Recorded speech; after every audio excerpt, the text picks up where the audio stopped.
संध्या के बाती का नियम जान लो वरना पछताओगे। बहुत बहुत स्वागत है। नमस्कार दोस्तों, संध्या पूजा यानी शाम के वक्त की पूजा हिंदू धर्म में खास महत्व दिया गया है। जो वक्त सूर्य देव अस्त होते हैं और मान्यता अनुसार इस समय भगवान शिव और मां पार्वती धरती का गमन करते हैं, इसलिए शाम की पूजा को बहुत ध्यान से और सच्चे मन से करना चाहिए। चलिए जानते हैं कि संध्या काल की पूजा किस तरह की जाती है और इस पूजा के समय किन किन बातों का ख्याल रखना चाहिए। संध्या पूजा के लाभ। संध्या पूजा करने से घर में धन का कभी अभाव नहीं होता है। नियमित रूप से संध्या पूजा करने वालों की अकाल मृत्यु नहीं होती है। शनि देव और हनुमान जी की पूजा संध्या के समय विशेष प्रभावशाली होती है। शनि की पीड़ा से मुक्ति के लिए संध्या पूजा जरूर करना चाहिए। कई कर्ज रोग और शत्रु मुक्ति के लिए संध्या पूजा ज़्यादा कारगर होती है। संध्या पूजा की विधि। संध्या पूजा सूर्यास्त के समय के लगभग करनी चाहिए। स्नान करना उत्तम होगा, अन्यथा ठीक तरीके से हाथ पैर धो ले। इस समय की पूजा में घी या तिल के तेल का दीपक जलाए। इसके बाद सबसे पहले गायत्री मंत्र का जाप करें। फिर जो कोई भी मंत्र आप जाप करते हो जाप करें। पूरे घर में या तो धूप जलाए या आरती दिखाए। संध्या पूजा की सावधानियां। संध्या पूजा के पूर्व कुछ नहीं खाना चाहिए। संध्या पूजा में घर के जितने लोग होंगे उतना ही अच्छा होगा। संध्या पूजा बिना दीपक के नहीं करनी चाहिए। संध्या पूजा के बाद घर में बनने वाले भोजन को भगवान को जरूर अर्पित करना चाहिए। शाम की पूजा में कभी भी घंटी नहीं बजाना चाहिए।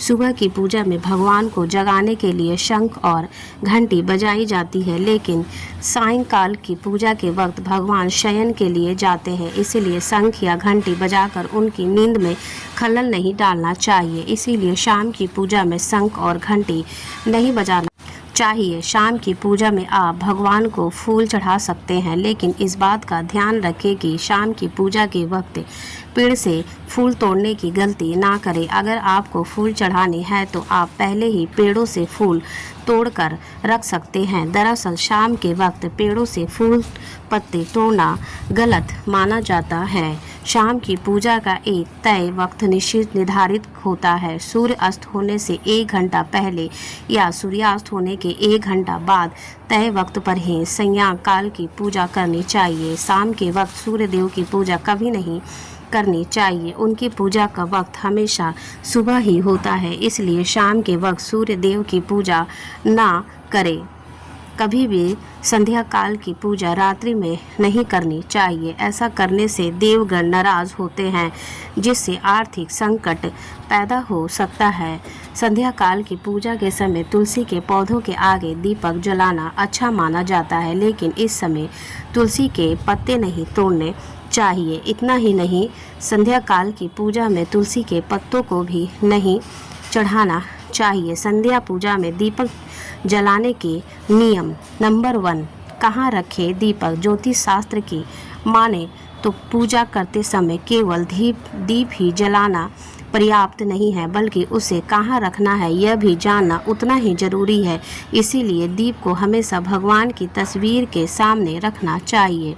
इसके अलावा अगर घी का दीपक जला रहे हैं तो उसे अपने बाएं हाथ की ओर रखें और तेल का दीपक जला रहे हैं तो उसे अपनी दाईं ओर रखें। नंबर 2, कैसी होनी चाहिए बाती। बहुत से लोग हर तरह के दीप में एक ही बाती का इस्तेमाल करते हैं, लेकिन घी और तेल की बाती अलग अलग होनी चाहिए। अगर आप घी का दीपक जला रहे हैं तो दीप में रुई की बातें, लेकिन अगर तेल का दीपक जलाए तो उसमें लाल धागे की बाती बनाए। ऐसा करना शुभ माना जाता है। नंबर 3, किस दिशा में जलाए दीपक।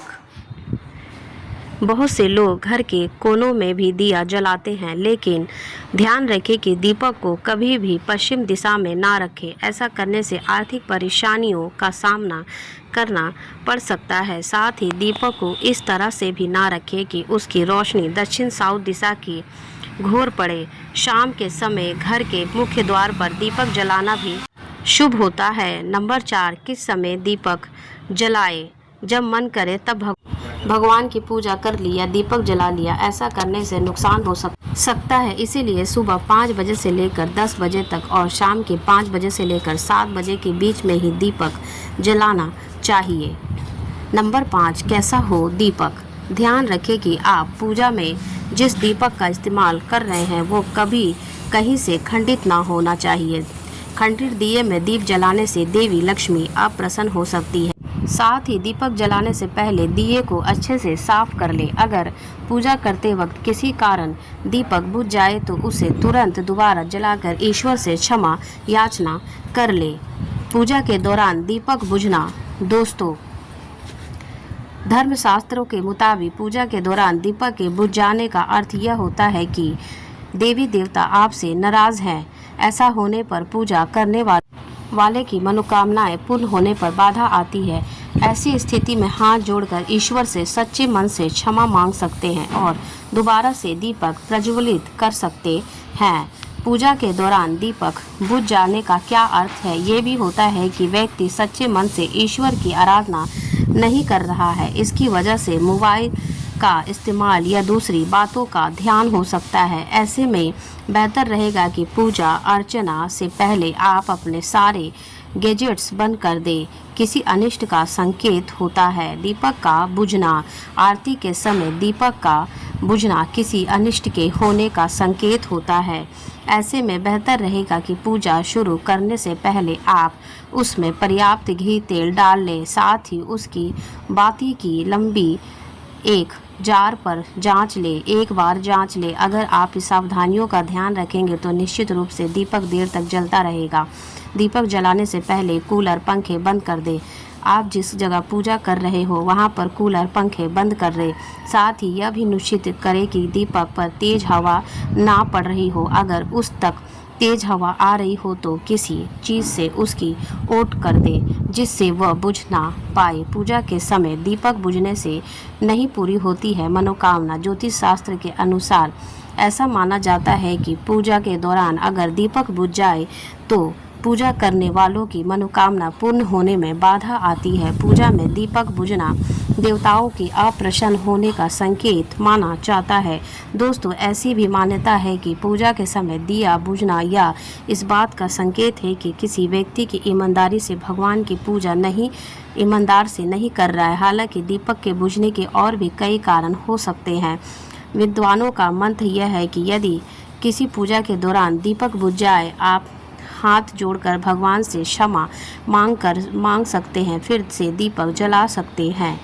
पूजा आरती करते समय ध्यान रखने योग्य बातें। दोस्तों, ज्योतिष के अनुसार पूजा आरती के दौरान दीपक के संबंध में कुछ विशेष सावधानियां बरतना बहुत ज़रूरी होता है। किसी भी व्यक्ति को इस बात का पूरा ध्यान नहीं रखना चाहिए कि पूजा या आरती के दौरान दीपक बाहर ना जाए। इसी दीपक बनाते समय इस बात का पूरा ध्यान रखना चाहिए कि दीपक में पर्याप्त मात्रा में तेल या घी हो। हमें दिए में इस्तेमाल होने वाले रुई के बारे में अच्छी जानकारी होनी चाहिए। इससे उत्पन्न बत्ती ठीक से बननी चाहिए। इस बात का भी ध्यान रखना चाहिए कि जिस स्थान पर आरती की जा रही है उस स्थान पर हवा बहुत तेज ना चले। अगर पंखा कूलर इधर उधर चल रहा है तो उसे भी बंद करना एक अच्छा विकल्प है। तो दोस्तों, आशा करती हूँ कि जानकारी आपको अच्छी लगी होगी। तो वीडियो पसंद आई हो तो इसे लाइक करें और चैनल को सब्सक्राइब करें।